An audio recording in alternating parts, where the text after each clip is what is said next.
Շարունակում ենք ծրագիրը եւ արդեն ժամանակն է, որ մեզ միանա վերլուծաբան Արմեն Չիբուխչյանը եւ ինձ Արմենը միացել է մեզ արդեն։ Բարի երեկո Արմեն։ Բարի երեկո։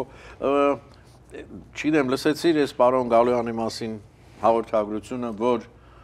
Հակակոռուպցիոն կոմիտեն հայտնում է Բարգավաճ Հայաստան կուսակցության նախագահ Գագիկ Ծառուկյանի փեսա, այսինքն աղջկա ամուսինը։ Աբովյան նախկին քաղաքապետ Գուլոյանը մեղադրվում է 2008-ից 15 թվականներին իր պաշտոնավարման ընթացքում 65 հողատարածքներ ապօրինի օտարելու եւ փողերի լվացման համար։ 65։ Դա էլ ինչ-որ պարզ է։ Ես ազնիվ խոսք Արմենի մոտ ես ինչ տպավորություն է, ով որտեղ ինչքան կարողացել է հենց այդքան թալանել է։ Ոչ մի գրամ պակաս, էլ ինչքան հնարավորություն ա տվել իր պաշտոնը, այդ ամեն ինչը ցանկացած բնակավարում։ Մանավանդ, ահա, խնդրեմ, քաղաքապետ լինելով հանդերձ, այսքան Դե գիտեք, սիստեմները տենց, որ ըստ էության ցավոք սրտի սիստեմները տենց, որ ամեն մեկը իր թաղում թագավոր էր, այսպես ասած, հա։ Ես այդտեղ այսպես ասեմ, այդտեղ ոչ միայն կոռուպցիայի հոտ է գալի շատ հստակ, այլև ըստ էության այդ 65 հողատարածքները ենթադրում եմ, օտարվել են նաև Գագիկ Ծառուկյանի ազդեցությունը ուժեղացնելու Աբովյանում, հա, եւ շրջակա տարածքներում։ Եվ սա բերել է նրան, որ ընտրությունների ժամանակ, հա, այսինքն պարզա, եթե 65 օտարվում է հողատարածք, այնտեղ ինչ որ չգիտեմ, գուցե ձեռնարկություններ, գուցե չգիտեմ ինչ, հա, մի շատում մի քանի բան, ինչ օբյեկտներ է ստեղծում եւ այլև, այսպես շարունակ, հա, չգիտեմ, տոնավաճառներ,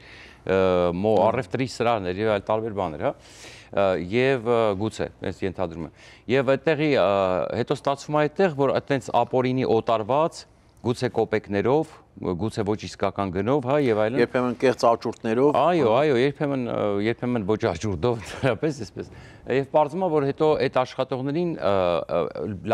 բանել լավություն են, ասում են մենք չլինենք, դուք գործ չէիք ունենա ընդհանրապես։ Դե գնացեք այս միտինգին, դե գնացեք այս դե գնացեք սրա օգտին քվեարկեք եւ այլն։ Չանեք սա, չանեք։ Իհարկե, կորցնեք աշխատանքը, շանտաժի գործիք է մեծանում, այսինքն դրա համար է օգտագործվել։ Եվ սա եղել է Հայաստանի կառավարման սիստեմը, հետո ուզում ենք հասկանանք ինչ ենք այսօրը, հենց դրա համար ենք այսօրը։ Եվ նաև, եթե մենք ուզում ենք, օրինակ եվրոպացիները Եվրանեստի շրջանակում որ եկել էին, շատ պարզ բացատրեցին,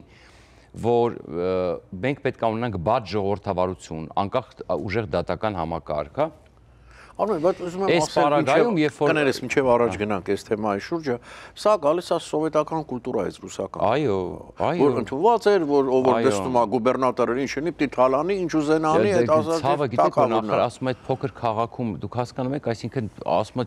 ագահությունն էլ չափ ու սահման ունի։ Այսինքն ինչ կա վերցրել բանն եւ դա ամենավատը գիտես որ իհարկե եկեք նախորոք ասենք որ դեռևս դատական փուլում է, այո, անմեղության կախավ։ Ինքը վճարում է բան ընդունել է, հա, ընդունել է։ Հուսով եմ, բայց այդուամենայնիվ եւ դա համարվում էր բարոյական, ոչ մեկը դա անբարոյականություն չէր համարում, ընդունված կարգ էր կարծես, որ ամեն մարդ դիտեվում տիտալանի, բաժանի, կիսի եւ մենք հիմնվում ենք, այո, մամուլի հրապարակումների վրա, վաղուց է այս հրապարակումները գնում։ Նոր չի, ոչ մեկիս համար սա տարօրինակ չի, բոլորս գիտենք, որ Գագիկ Ծառուկյանը օկուպացրել է Աբովյանը, կոպիտ ասած, այսինքն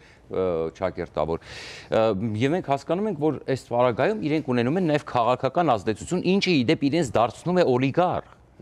Ինչն է հենց դա է, երբ որ իրենք սկսում են տնտեսապես ազդել երկրի քաղաքականության վրա, քաղաքականապես ազդել երկրի քաղաքականության վրա գործարարները, հենց դա է նրանց դարձնում օլիգարխ։ Մենք դեմ չենք որ օգտագործում են ընտրություններում եւ ավելին ասեմ, հետո էլ օտար երկրներն են սկսում իրենց օգտագործել օտար երկրները սկսում են իրանց օգտագործել սեփական երկրի դեմ, իրենց շահերը ապահովելու համար։ Հետո, ասենք, Ծառուկյանը կկանգնի խոսա, թե ինչ կարևոր է, չգիտեմ, Ռուսաստանի հետ վերանդամակցությունը, ամեն ինչից հետո ինչ որ մեր գործընկերությունը կամ Բելարուսի հետ, այն դեպքում, երբ որ Բելարուսը զենք էր վաճառում Ադրբեջանին, ուրեմն Ռուսաստանը զենքեր վաճառում Ադրբեջանին, լինելով դաշնակիցներ Հայաստանի հետ եւ ունենալով կոնկրետ պարտականություններ Հայաստանի նկատմամբ, հա,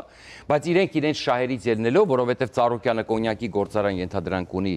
Բելարուսում, ինքը պետքա Բելարուս գա, որովհետեւ Բելարուսի հետ առևտրի կենտրոն են դրել Հայաստանում, երևի այնտեղ էլ գուցե Բելարուսում Բելարուսը հայկական են դրել, չգիտեմ, այնտեղի մասով ենթադրում եմ, դրանք բեծ բիզնեսներ են, դրանք կապեր են, հա, եւ այլն, ասում են անգամ տղան, որ փախած է ուրեմն Լուկաշենկոյի մոտ է, այդպիսի տեղեկություններ կան, ես հստակ ոչ մեկ չգիտի, մամուլում եմ հանդիպել խոսակցությունների եւ հրապարակումների մակարդակով, հա, որ գուցե տղան Բելարուսում է, էականը դա չի, այսինքն գլխավորը նա է, որ սա վտանգ է, այսինքն դուք եթե մենք ուզում ենք ի վերջո ազատվել այդ օլիգարխիկ կառավարումից, որ չգիտեմ, անպայման Աբովյանում պետքա Ծառուկյան ընտրեն, պարտադիր, հա, ոչ թե սեփական կամքով, գուցե այլ վախի կամ պարտավորությունից ելնելով, հա, չգիտեմ։ Գյումրիում պետքա ընտրեն Վարդանին, կլանային, Դե եմ ասում, թագավորներ, սա ինչ-որ ժառանգականություն է դառնում, հասկանում եք, եւ իսկ հիմա կոպիտ ասած վտանգը նրանով է մեծանում, որ Ծառուկյանը նաեւ նորից հավակնում է քաղաքական դաշտ վերադառնալ, եւ սա շատ վտանգավոր է։ Եվ իրականում սա պետքա շուտ արված լիներ եւ ավելի շատ արված, որովհետեւ ես անկեղծ եթե ուզում եք իմանալ, այն ինչ որ Ծառուկյանը ունի ու այս 65 տողատարածք, դա կոպեկներն է, ինձ թվում է գրպանի բանն է, մանրն է, էլի, այսինքն փոխաբերական իմաստով ասած, հա, այս իմաստով։ Եվ սա շատ կարեւոր է նրա համար, որպեսզի ազատագրվեն Հայաստանի քաղաքները եւ ազատագրվեն Հայաստանի մարդիկ օլիգարխիկ ազդեցությունից, օլիգարխի եւ իրենք կարողանան սեփական կամքով, սեփական ցանկությամբ ցանկացած քաղաքում առանց վախենալու, ասենք օրինակ Գյումրիի օրինակը մարդիկ հավաքվել են ու կարծես թե Վարդանիկը սուրբ է, Գյումրին սարքել է Սան Ֆրանցիսկո, եկել են երկու կողմից դռները փակել են, որ Վարդանիկին չտանեն, գանձը չտանեն։ Գիտես ինչ, որտեղ որ իրան տարան ամբողջ այդ սխեման քանդվում է արդեն այդ մնացածներն էլ են դառնում անիմաստ, էլի, գիտեն իրան պիտի պահեն, որ իրեն կարողանան փող աշխատել, տալանել եւ այլն։ Եվ տեսեք, սա ել եմ ասում, սա այն մանրն է եւ սա իրականում ցույց է տալիս թե ինչքան խորն են մեր խնդիրները։ Այո, ու ես էլ դեռ չգիտեմ որքանով էս 65 հողատարածքը վերցնելով օրինակի համար, ում կտրվի դա, ով կվերցնի դա, որովհետև գիտեք ինչն է խնդրեմը, սա ասեմ առաջին մասը ավարտենք։ Գլխավոր խնդրեմը, գլխավոր մեր ցավը գիտեք որն է Հայաստանում, որովհետև ռեսուրսներ ունեցողները, փող ունեցողները, էլի իրանք են կամ իրանց նմաններն են։ Եվ հիմա պատկերացրեք հանում է աճուրդի, հա, օրինակի համար պետությունը եւ այլն։ Կոպիտ օրինակ բերեմ։ Հովիկ Աբրահամյանի տունը ով առավ իր տղայի ընկերը կամ դասընկերը ուսանող ժամանակ են կարծեմ համալսարանում են ծանոթացել թե եւ թե հարևան էին, չգիտեմ, մոտավորապես մոտիկ էին, հա։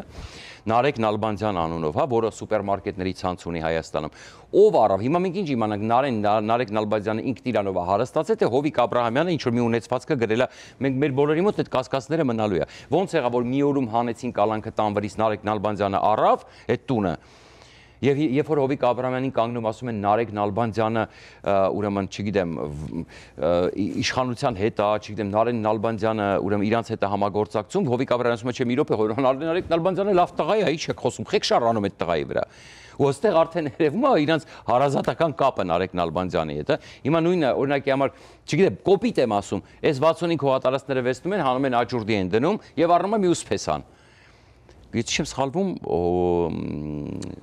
այդ Խնամի Գագիկ Ծառուկյանը կարծեմ Հովիկ Աբրահամյանի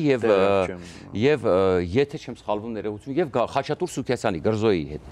հիմա կարող է մեկին ծխեմ ու սառնի ասենք մի գրպանից անում մի գրպանը դրա համար եմ ասում խնդրեմը մեր այն է որ եւ օրինակ չգիտեմ ոնց որ հիմա Լուկոյլի ակտիվները որ վաճառում են բարձվում է առաջի գնորդն է հայտնվել որը էլի աֆիլիացված է ինչ որ ձև Ռուսաստանի հետ հա եւ այսպես շարունակ դա համար պետք է հասկանալ ով գումար ունի որ այս 65 հողատարածքները վերցնի շենացնի լավ մի մաս ասենք պետությունը վերցրեց չգիտեմ այգի սարքեց կամ մանկապարտեզ սարքեց եւ այլն բայց ով գումար ունի Հայաստանում որ կարողանա սա վերցնի դրսից ներդրումները չկան առանձնապես ցանկություն էլ այս պահին ոնց որ թե չկա ելնելով շատ հանգամանքներից ու էսա խնդրեմը որ այս 65 հիշում եք այն Ծաղկաձորում էր հյուրանոց էին վերցնում չէին կարողանում աշխատացնին եթե չեմ սխալվում լավ այդ կճշտեք եթե չեմ սխալվում լավ չասեմ որտեղ վստահ չեմ ում էին տվել մի խոսքով էլի իրանց հետ աֆիլիացված մարդ էր վերցրի աշխատացնում հիմա մեզ մոտ գովազդ կվերադառնանք ու շարունակենք զրույցը Արմեն Չիգրչյանի Դեռ չգիտեք, թե ինչպես կարող եք դիտել սիրված սերիալները առաջինը և դիտել այն որակով ու ամենուր։ Ինչպես բաժանորդագրվել Armflix հայկական էքսկլյուզիվ կինոպլատֆորմին։ Հետևեք մի քանի պարզ քայլերի և ստացեք հասանելիություն առաջինը դիտելու Armflix-ի բազմաժանր հայկական կինոարտադրանքը։ Քայլ առաջին՝ մուտք եք գործում armflix.com։ Քայլ երկրորդ՝ սեղմում եք բաժանորդագրվել կոճակը։ Քայլ երրորդ, ընտրում եք ձեզ համար ցանկալի բաժանորդագրման տարբերակը։ Քայլ չորրորդ, լրացնում եք քարտի տվյալները եւ գնում եք առաջ։ Իդեպ Armflix-ը կարող եք դիտել ամենուր եւ անսահմանափակ, ներբեռնելով նաեւ հավելվածը հեռախոսի եւ անմիջապես հեռուստացույցի վրա։ Դրանով իսկ կանեք ամենալավ նվերը ձեր ծնողների եւ տարեցների համար, որոնք չեն սիրում դիտել սիրված սերիալները համակարգչով։ Իսկ հեռուստացույցով սեղմելով մեկ կոճակ նրանց հասանելի է դառնում ողջ կոնտենտը։ Երիտասարդները Armflix-ի iOS եւ Android հավելվածների միջոցով կարող են դիտել դրանք ամենուր։ Իդեպ, մեկ գրանցված բաժանորդագրությամբ կարող եք դիտել բոլոր սարքերով։ Ահա եւ վերջ, դուք ստացաք հնարավորություն դիտելու հայկական ամենանոր բազմաժանր եւ էքսկլյուզիվ ֆիլմերն ու հեռուստասերիալները մեկ հարթակում։ Դե ինչ, բարի դիտում։ Armflix, եղիր կոնտենտի թրենդի մեջ։ Շարունակում ենք ծրագիրը եւ զրույցը Արմեն Չիբուչյանի հետ ավելացնելու բանն է թեմայի վրա։ Այո, հիշեցի, ես այսպես կասկածում էի մի պահ, բայց այդ նույն պետք է անպայման ասել, նույն Նարեկ Նալբանդյանին այդ Ծաղկաձորի հյուրանոցը, որ պետությունը խլեց եւ տվեց ուրեմն Նարեկ Նալբանդյանին, որը ակնհայտորեն անգամ Հովիկ Աբրահամյանի խոսույթից երևում է, որ ճիշտ են այն խոսակցությունները, որ Հովիկ Աբրահամյանը իդեպ ինքն էլ հարցազրույց տվեց եւ ինքը չհերքեց, որ ինքը Հովիկ Աբրահամյանի որդու հետ ուրեմն հարաբերություններ ունի մտերիմ եւ ուրեմն եւ այդ հյուրանոցը Ծաղկաձորի ուրեմն էլի խոսակցություններ կան, որ իրեն արտոնյալ պայմաններով էին տվել եւ այլն, այսպես շարունակ ինքն էլ տենց ասում էր, ես պիտի ներդրումներ անեմ, որ տեսնեմ կաշխատի թե չի աշխատի, մի խոսքով այնպես էր ներկայացնում, որ տես մեծ հերոսություն է, որ ինքը իրան Ծաղկաձորի հյուրանոցը տվել են, որ ինքը պետք է աշխատացնի էլի։ Եվ գիտեք ինչն է, դե պատկերացրեք, այսինքն ըստ էության էլի ապացուցվում է այն ինչ որ ես ասում եմ, հա, վերցրեցին մի գրպանից, դրեցին մյուս գրպանը, այսինքն, եւ մեր համար մեկ ակլնի Հովիկ Աբրահամյան, Գագիկ Ծառուկյան, սա մեր մութ անցյալն է, որի արդյունքում մենք կորցրեցինք Արցախը, կորցրել ենք 240 կիլոմետր Հայաստանի տարածքից, այսօր գտնվում ենք Ալիևի ճնշման տակ, հա, այսօր գտնվում ենք, ասենք, թույլ վիճակում։ Սա այդ ագահության, այդ ամենի բանն է։ Հիմա եւ չկա վստահություն, գիտեք ինչի, հենց այդ պատճառով, որովհետեւ դու նայում ես, ասում ես, լավ, սրա ձեռից վերցրեցիք, ում եք տվել, ում եք տալիս, ովքեր են այդ մարդիկ, ինչ որ ջահել տղայը նայում ես միլիարդատեր է արդեն, դրամով ասենք միլիարդատեր է, եթե ոչ դոլարով այդ չգիտենք արդեն։ Բայց նայում ես, ասում ես ոնց տղա ջան, այդ մենք էլ ենք ապրել Հայաստանում, այդ Հայաստանում այդքան ռեսուրս չկա, որ դու տես ջահել սկսես դառնաս միլիարդատեր, ոնց է տենց լինում։ Մի հատ մեզ բացատրի հասկանանք, նայում ես, դե չէ սուպեր ինչ որ դրանք մենք էլ ենք ուզում, հա, միլիարդատերն է բացատրի։ Բոլորն են ուզում։ Դրա համար գիտեք ինչ կա, հենց էս է խնդիրը, ուզում ես հասկանալ, չկա այդ վստահությունը, որտեղ ստացվում է էլի հիմա այս, չգիտեմ, մի հատ Նարեկ Նալբանդյանն էլ Գագիկ Ծառուկյանի համար կոպիտ ասած կարող է հայտնվի, հա, եւ ընդ որում նաեւ խոսակցություններ կան, որ նա շատ լավ հարաբերություններ ունի նույն Նարեկ Նալբանդյանի իշխանությունների հետ, իդեպ Նարեկ Նալբանդյանը ուրեմն դրա համար Հովիկ Աբրահամյանը վերջերս դատարան էին տանում։ Տեսնեք ինչ վստահ էր խոսում։ Հովիկ Աբրահամյանը ընդհանրապես Հայաստանի ամենահարուստ մարդկանցից մեկն է եղել։ Ինքը մրցում էր բոլորի հետ հարստությամբ։ Հովիկ, որտեղ ինքը ազգային ժողովի նախագահն էր, հետո վարչապետ դարձավ, չէ՞։ Այո, վարչապետ էր։ Վերջի պաշտոնը կարծեմ վարչապետն էր։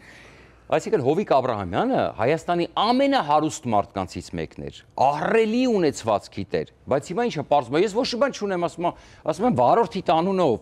ահռելի ունեցվածք է գրանցված, ասում եմ, դե իրանք շատ եղբայրներ ունեն։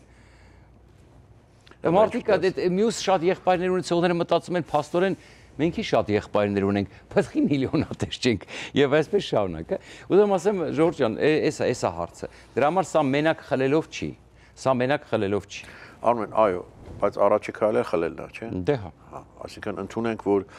հիմա սկսել են ավելի կարծես օպերատիվ աշխատել։ Մենք ողջունում ենք։ Այո։ Մենք միայն ողջունում ենք։ Մենք ոչ միայն ողջունում ենք, այլև ասում ենք Ժորժ ջան, արել եք, լավ եք արել, մենք էլ մեր կողմից դերենիկն ու ես ջերմ ողջույններ ենք հաղում ձեզ այդ կապակցությամբ։ Բայց հենց մի արեք, որ դա զրոյացնեք այդ արդյունքը, որ օրինակի համար, չգիտեմ, Հովիկ Աբրահամյանի փոխարեն հայտնվում է Նարեկ Նալբանդյան, որի իրականում հետևում օրինակ կարող է կանգնած լինի եւ իմ խորին համոզմամբ հենց այդպես էլ կա Հովիկ Աբրահամյանը։ Դա իմ կարծիքն է, հա, օրինակի համար։ Այսինքն չլինի, որ հիմա Գագիկ Ծառուկյանի ձեռքից վերցնում եք, դնում եք ինչ որ մի հատ մարդ է հայտնվում, որի իրականում Գագիկ Ծառուկյանն է, բայց ներկայանում է, չգիտեմ, Պողոս Պետրոսյան, ասենք, նայում ես ջահել տղա է գալիս է ինչ որ իբր թե բիզնեսմեն եւ ասածը սա է, որ անելուց պետք է այնպես անել, որ իրոք Հայաստանը դառնա ժողովրդավարական ծաղկող երկիր, որ դիվերսիֆիկացիա լինի, որ ոչ թե էլի հայտնվի Նարեկ Նալբանդյան, որը չգիտեմ, ահռելի ունեցվածք ունի սուպերմարկետներ, չգիտեմ, ահռելի տաներ, ես չգիտեմ, կամրոցներ եւ այլ, այլ հայտնվեն, ասենք 15 հատ Նարեկ Նալբանդյաններ, օրինակ, կոպիտ ասած։ Ու ոչ թե մեկը լինի միլիարդատեր, այլ 15 հատ միլիոնատեր լինի, որովհետեւ Հայաստանը շատ փոքր երկիր է, այստեղ հնարավոր չի, այդքան հարուստ ինչքան Հայաստանում կա, ես վստահեցնում եմ ձեզ, մենք մեր տեղյակել չենք դեռ, իրականում ինչքան մարդ ու ինչքան փող ունի Հայաստանում։ Կարող է պարզվի, որ Հայաստանի ուրեմն 3%-ը այնքան ունեցվածք լինի, որ այդ ունեցվածքը, ուրեմն, չգիտեմ, դներ Հայաստանի բյուջեի մեջ, կարող է մենք այսօր տարածաշրջանի ամենահզոր բանակը ունենայինք, էլի կոպիտ ասած։ Լավ, շնորհակալություն։ Ես եմ շնորհակալ։ Այսքան այսօրվա համար կհանդիպենք վաղ, ինչ տեսություն։ Հաջողություն։